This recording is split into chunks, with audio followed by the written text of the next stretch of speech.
Hi and welcome back to the Books Are Everywhere.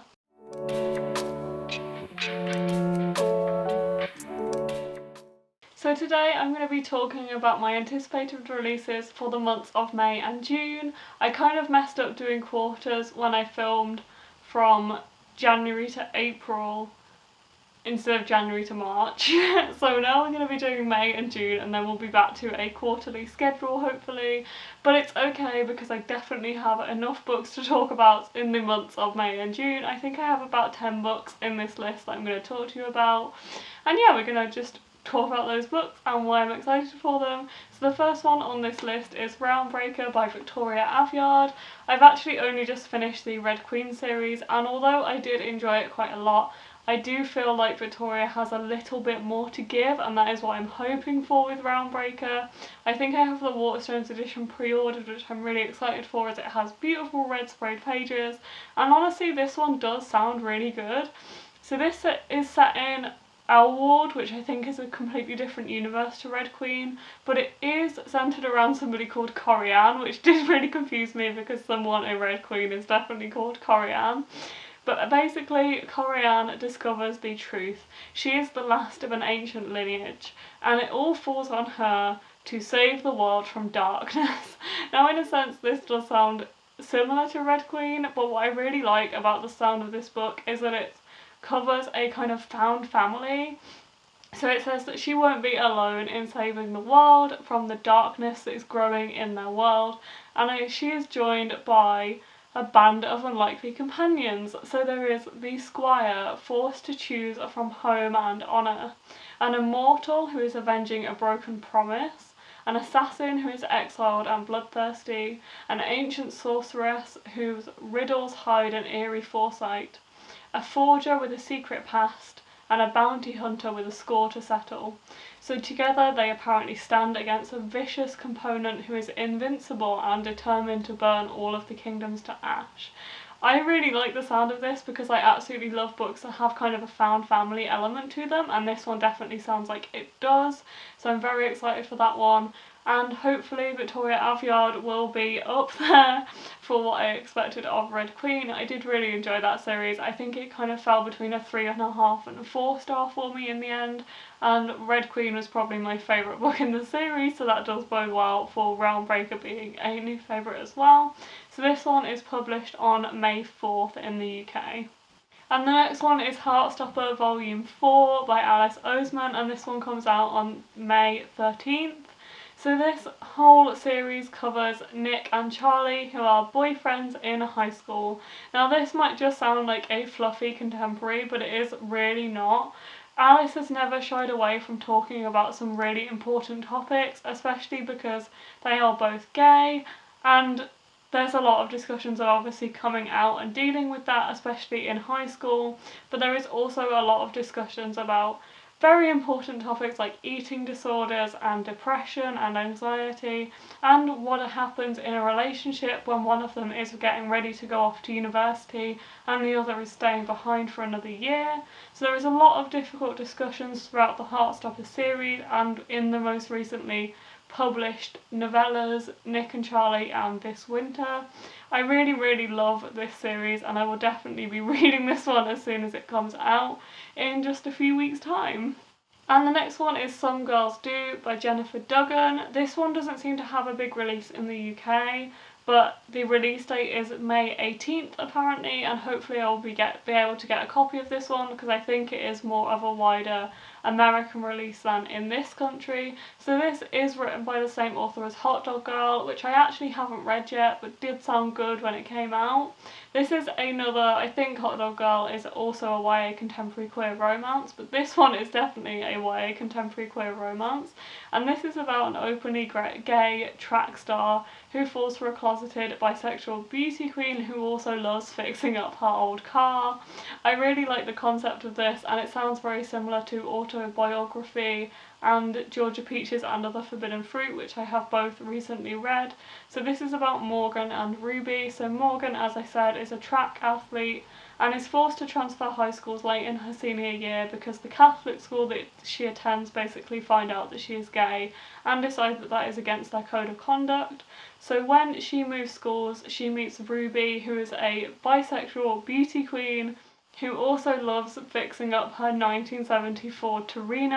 I absolutely love the idea of this book, and the cover of it is just beautiful and obviously has, I hope, some link to a scene in the book, considering that looks like a blue 1974 Torino to me.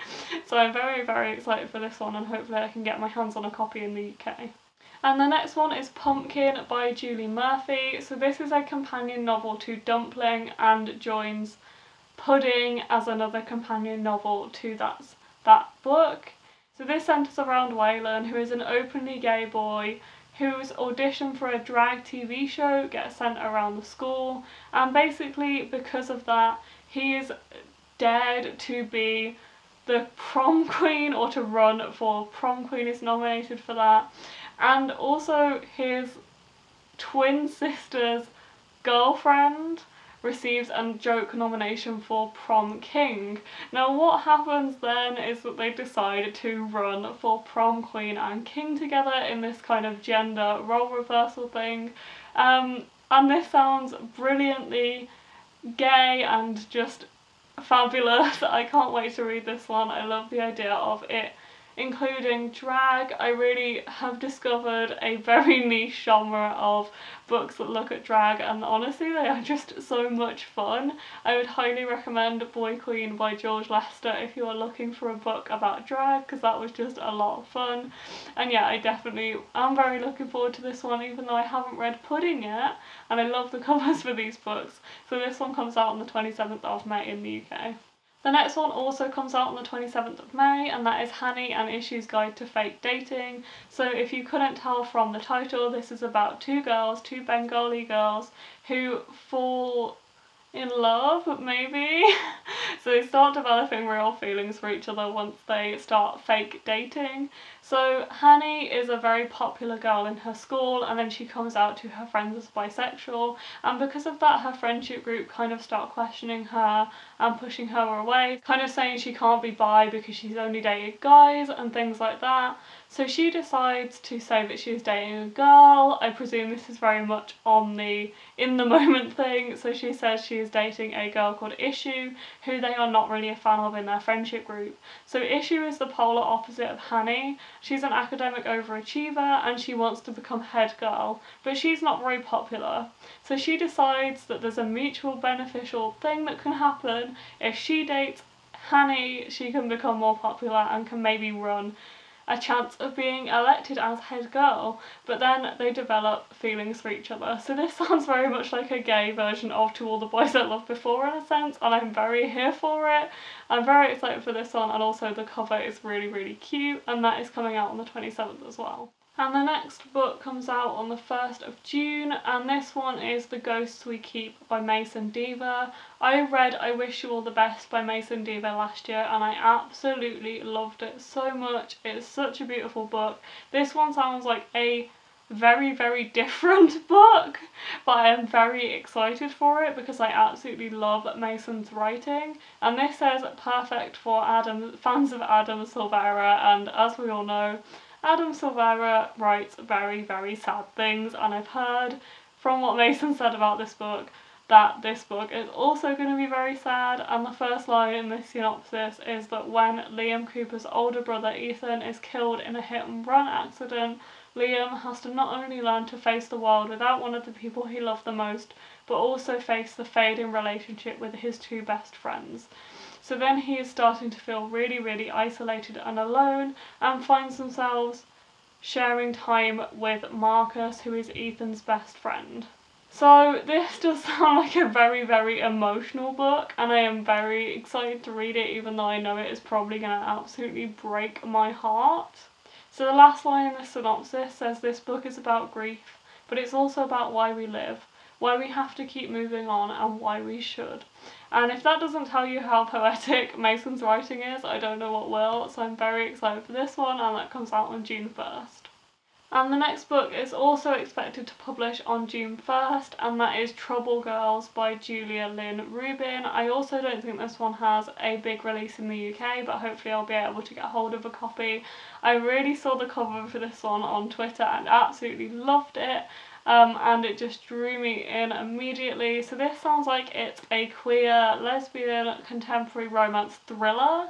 This sounds really, really interesting. So this is about Trixie and her best friend Lutz, and they decide to get away for the weekend and they're looking to escape their kind of dead-end town. But apparently things take a violent turn and they end up basically on the run as wanted fugitives, and they're trying to stay ahead of the cops and a lot of media attention, and they have to try and get through it together and see if they can really rely on each other in the face of danger. So this one sounds really, really interesting. I really enjoy a YA thriller, and this sounds like a YA thriller with a twist, and I'm here for it. So this one is also expected to release on June 1st. And the next one is also due for release on June 1st, and that is One Last Stop by Casey McQuiston. So this is by the same author as Red, White and Royal Blue, which I finally read recently and I really enjoyed. And this one is actually a adult or new adult romance, and this sounds really, really interesting. Not only is it a lesbian romance, it is also a time travel book, which sounds amazing. And this is for So this is about 23-year-old August, who has just moved to New York, and she decides that the smartest way to go through life is alone. So she's working waiting tables at a pancake diner and basically living with weird roommates. So then she ends up taking a subway commute every day and has a crush on this girl that she keeps seeing on the subway called Jane, who is dazzling, charming, mysterious and impossible. She has rough edges and swoopy hair and a soft smile. And apparently she is showing up every day in a leather jacket to save August's day when she needs it the most. So August's subway crush becomes the best part of her day, but then she realises that there is one big problem. Jane doesn't just have style, she is actually displaced in time from the 1970s, and August might have to use everything she tried to leave in her own past to help her come back to present day, I presume.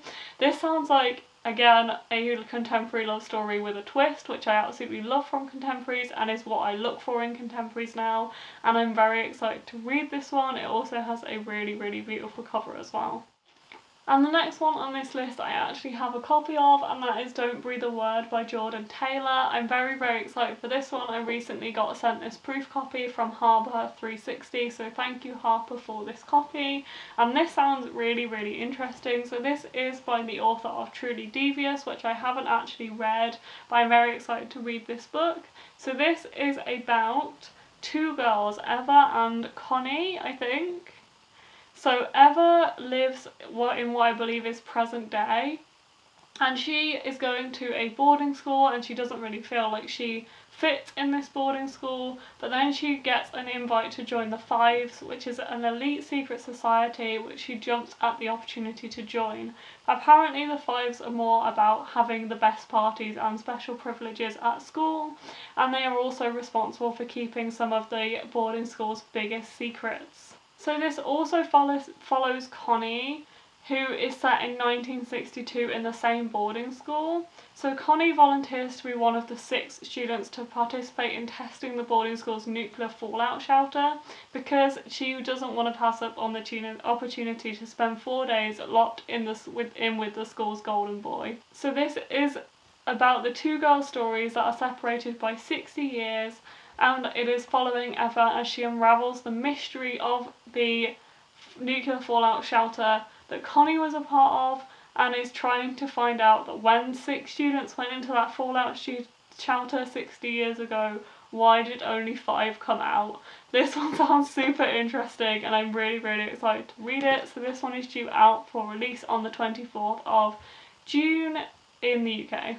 And the final book on this list also is due for release on the 24th of June, and that is Blackout. This is by 6 different authors, so I'm going to read these out to you. So it's Danielle Clayton, Tiffany D. Jackson, Nick Stone, Angie Thomas, Ashley Woodfolk and Nicola Yoon. So there is some really big names in YA in this collection. I really enjoy a short story collection, especially if the characters intertwine in some way. It really fascinates me.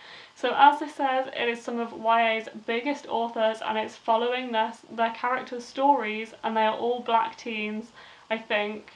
And that occurs when a power failure plunges New York into darkness. So apparently Danielle Clayton has said, Blackout is our love letter to love, to New York City and to black teens. Our reminder to them of their stories, their joy and their love is valid and worthy of being spotlighted.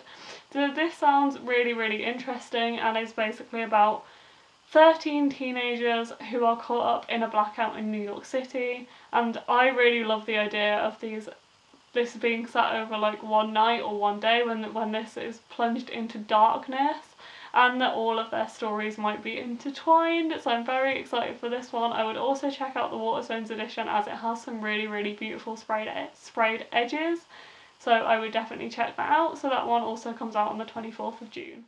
So thank you for sticking with me through this very long video where I attempt to explain about the books that I'm looking forward to in the next couple of months.